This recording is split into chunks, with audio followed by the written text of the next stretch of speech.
Hindi lamang ani ang target paataasin ng pamahalaan, kundi maging ang kita ng ating mga kababayang magsasaka.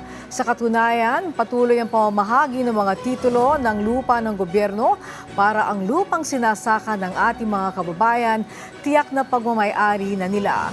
Tulad ng ating mga kababayan sa Zamboanga del Norte at narito ang kanilang kwento sa Ang Pangulo at ang mga magsasaka.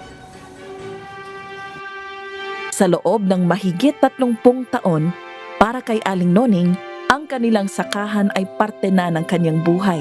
Dahil simula pa noong 1986, dito na niya naigugol ang kanyang hanap buhay sa pagsasaka. At ito ang naging instrumento para sa kanya na mapagtapos nila ang kanilang 4 na anak. Siya ay isang ginang na mula sa bayan ng Lux, Gutalak sa probinsya ng Zamboanga del Norte.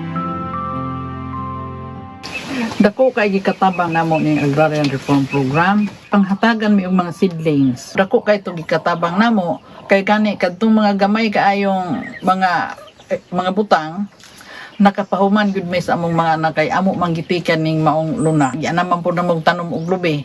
Mao ning makita niyo karon nga kalubin-an na gyud ni. Karon 70 anyos nako. 38 nako ka tuig nga gauma. Mahigit 8,000 titulo at mahigit 12,000 ektarya na rin ang naibahagi sa ating mga magsasaka sa rehiyon ng Zamboanga simula ng nanungkulan si Pangulong Marcos. Mahigit 4,000 benepisyaryo rin ang nakatanggap ng kanilang mga titulo noong araw na ito. Ito ay sumasaklaw sa mahigit 7,000 ektarya. Ug karon dako kay kong pasalamat sa atong sekretary sa DAR ug labi na gyud sa atong mahal nga pangulo pagsuporta niya para sa kabuhian namong mga magbabaon.